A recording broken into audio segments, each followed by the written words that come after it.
Pretty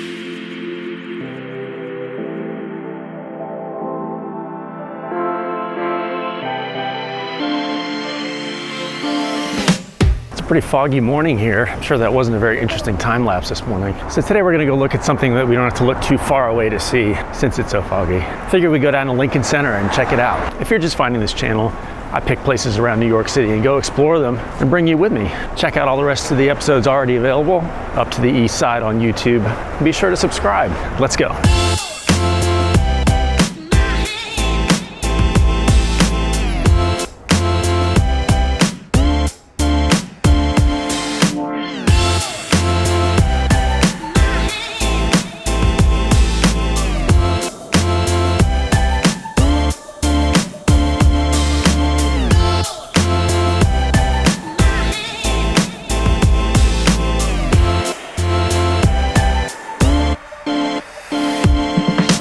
Out of the subway, and we are right here at Lincoln Center.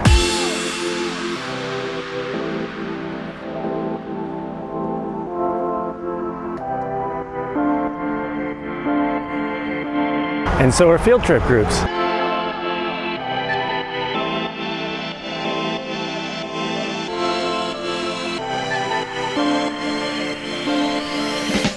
So this is the Lincoln Center for the Performing Arts. We got three main buildings here. It's the David Geffen Hall, which is where the Philharmonic plays. We've got the Metropolitan Opera, which is where the Metropolitan Opera is. And then on this side, we got the David H. Koch Theater, which is where the New York Ballet Company is. And it looks like the kids are going to the opera. Before we jump deep into Lincoln Center, maybe that looks familiar from Gossip Girl. 2 episodes in a row we've gotten a reference in. So some background information. Lincoln Center is in the Lincoln Square neighborhood. This whole complex is partly the initiative of John D. Rockefeller III. It happened during the 1960s during Robert Mose's urban renewal projects. So they wiped out a whole neighborhood to build this thing here. The Philharmonic Hall opened in 1962. What is now the David Koch Theater opened in 1964. That's where the ballet is. And then the Metropolitan Opera House opened in 1966. So an interesting thing about this whole area is part of the opening scene for the movie West Side Story from the 1960s was filmed in the tenement buildings that were in this neighborhood before they were torn down. They'd already been slated for demolition, and so they let the film crew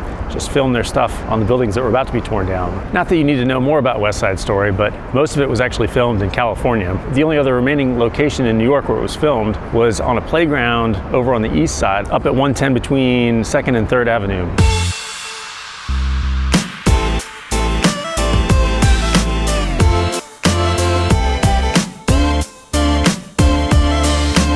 The Metropolitan Opera House is a 3,900 seat venue, and the Metropolitan Opera is the largest classical music organization in North America. It was founded in 1883 as an alternative to the Academy of Music Opera House, but originally it was in a building that was on 39th Street at Broadway. It moved up here, like I said, in 1966 when this building opened. So the founding of the Metropolitan Opera Company was a classic old money versus new money feud in New York. All the boxes at the Academy of Music Opera House were owned by the who's who of old money, and they didn't want to let the new money in, so they refused to let them buy boxes. So the new money decided that they would just make their own opera house, which is when they formed the Metropolitan Opera Company.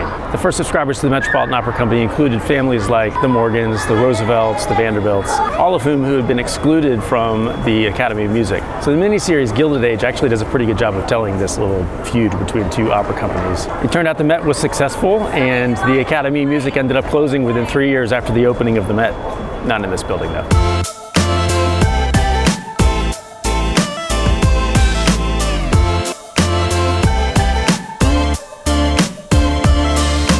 David Geffen Hall, formerly the Philharmonic Hall and the Avery Fisher Hall. It's about a 2,700 seat venue, and it's the home stage of the New York Philharmonic. When this was built, the idea was it was supposed to replace Carnegie Hall, and they were supposed to tear Carnegie Hall down, which fortunately they didn't do. During the construction, there were changes to the design to allow them to put in more seats, but those changes altered the acoustics of the building, and it ended up not sounding very good in there, and it didn't sound very good for a long time. In fact, there were proposals of moving the Philharmonic back to Carnegie Hall, because it didn't sound good here. There were major renovations between 2020 and 2022. They were supposed to fix the sound problems, and they kind of did, but there's still some sound problems.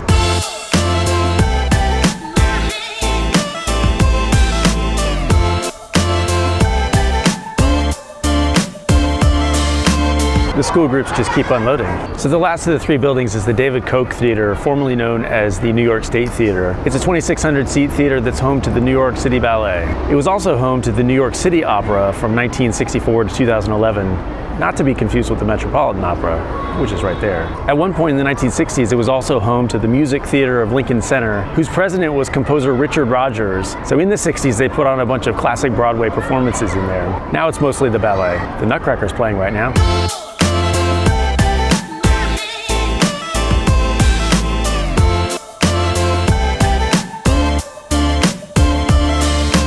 And right in the middle here, we've got the famous Lincoln Center fountain, which Bill Murray dances around in Ghostbusters. That's not why it's famous though. Or is it? The fountain's a little bit cooler when it's on.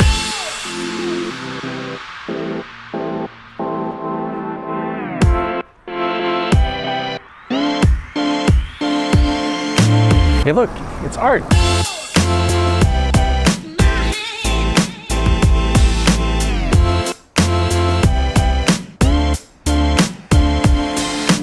Just off to this side of the complex is the Juliard School. In 1905, the Institute of Musical Art, which is the predecessor of the Juliard School, opened. The whole reason for it was that they believed that we didn't have enough good musical education schools in the United States, and all the good musicians were having to go to Europe to learn. So they wanted an American school that was just as good. It was located a few places downtown first, and then in 1957, as they were building up this complex, they announced that it would move up here to join Lincoln Center.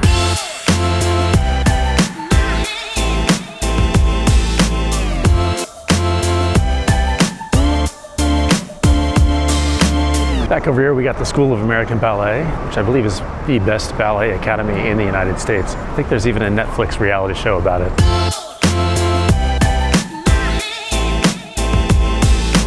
And we'll head back into the center over here. Also over here, we were standing next to the Lincoln Center Theater, which I think is, as its name implies, a theater. Looks like they do musicals and other productions.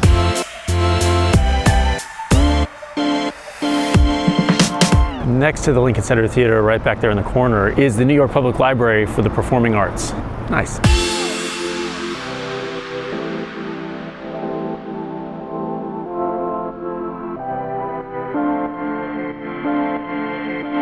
There's a guy in the fountain looking for money, I think. Or maybe he's inspecting it? I don't know. Metropolitan Opera is particularly important to me because my aunt worked here for years and years and years. And so on my vacations, I got to come to work with her and hang out at the Met and see it from behind the scenes. It was really cool. It's an amazing theater.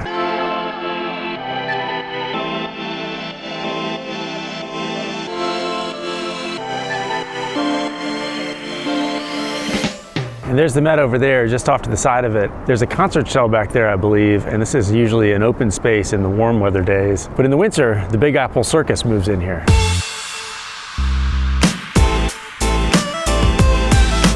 There's a fence there, but you can see the circus tent above it.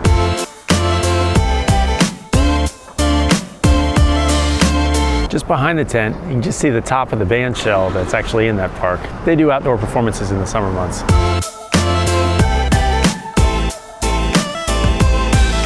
I crossed Amsterdam Avenue, which runs behind Lincoln Center. There you can see the back of the band shell, and we got the back of the Met over here.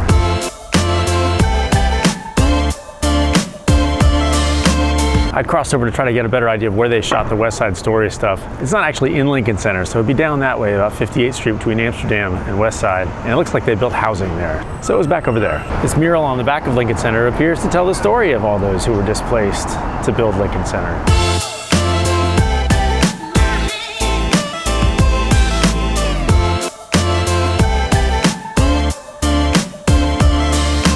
Let's go back around front.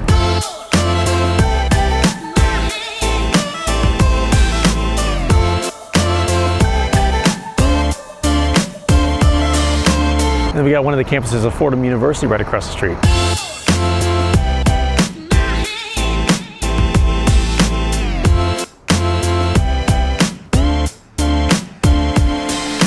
See, I misjudged the guy in the fountain. He's actually fixing it. So there you go. Me jumping to conclusions.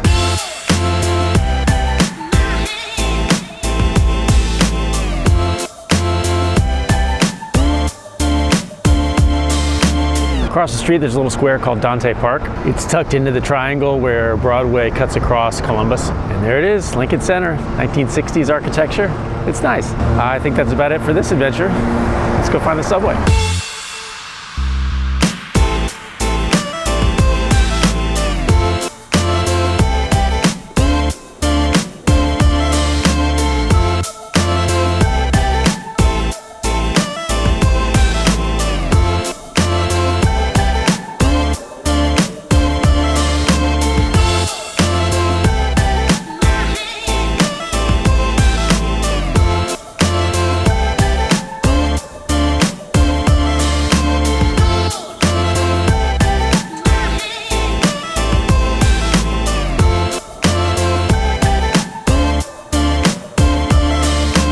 I'm back up to the east side. It was a nice little trip to an important place for the arts here in New York. Be sure to check out the rest of the channel, Up to the East Side, on YouTube. Catch up on old episodes and like and subscribe. Look for new episodes every Friday, and I'll see you next time.